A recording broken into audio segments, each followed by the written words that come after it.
ఇప్పుడే విమానాలంటే వర్షం కూడా బాగా పడతాం, చల్లగా ఉంటుంది. మనం ఊటీకి కూడా పోయే పని లేదు, కుప్పానికి వస్తే సరిపోతుంది సమ్మర్లో కూడా. అందుకనే మీరు ఒక్కసారి చూస్తే ఈ రూఫ్ టాప్ కరెంటే కాకుండా రైతులు మీరు మీ పంప్ సెట్ కరెంటు పెట్టుకుంటామంటే ఉచితంగా నేనే డబ్బులు ఇస్తా, ఉచితంగా సోలార్ కరెంటు పెట్టే బాధ్యత మాది.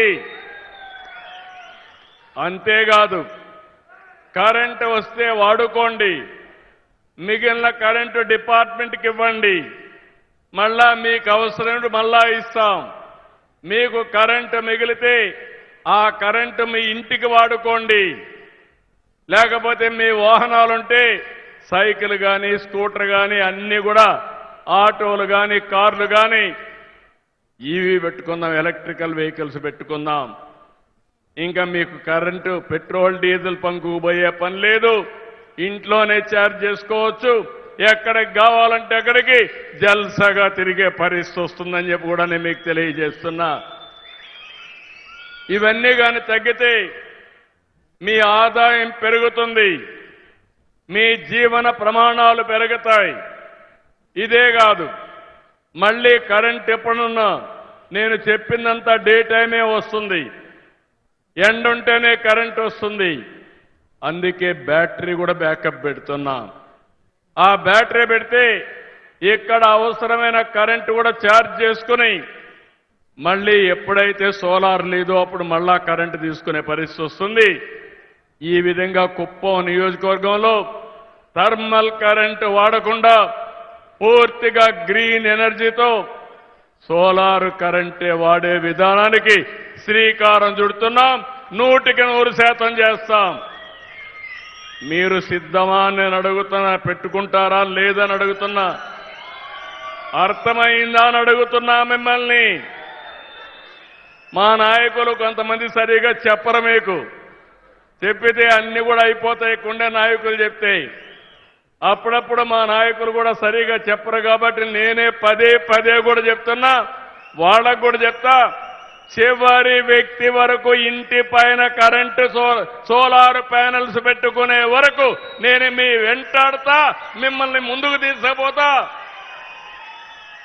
శాశ్వతంగా కరెంటు ఛార్జీలు కట్టే పని లేకుండా మిమ్మల్ని పూర్తిగా ఆదుకుంటాం. మన నియోజకవర్గంలో రేపు ఆటోలన్నీ కూడా ఈవీనే ఉంటాయి, ఎలక్ట్రికల్ వెహికల్స్ ఉంటాయి. మన నియోజకవర్గంలో బస్సులు కూడా ఎలక్ట్రికల్ బస్సులే ఉంటాయి. కుప్పం నియోజకవర్గం అన్ని బస్సులు ఏసీలుగా పెట్టేస్తాం, డస్ట్ కూడా రాకుండా ఉంటుంది.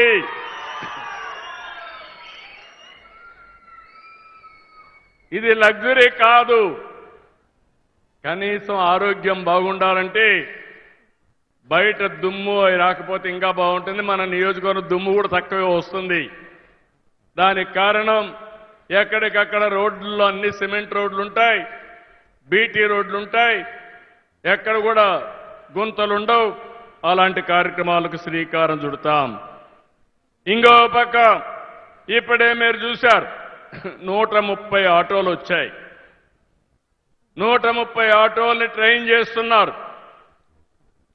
ప్రతి ఒక్క పంచాయతీలో ఎక్కడ కూడా ఇంటింటి దగ్గర నుంచి చెత్త కలెక్ట్ చేసి పొడి చెత్త, తడి చెత్త వేరువేరు చేసి తడి చెత్త నుంచి బయోఫ్యూయల్ తీస్తారు. అదే మరి పొడి చెత్త రీసైక్లింగ్ పంపిస్తారు.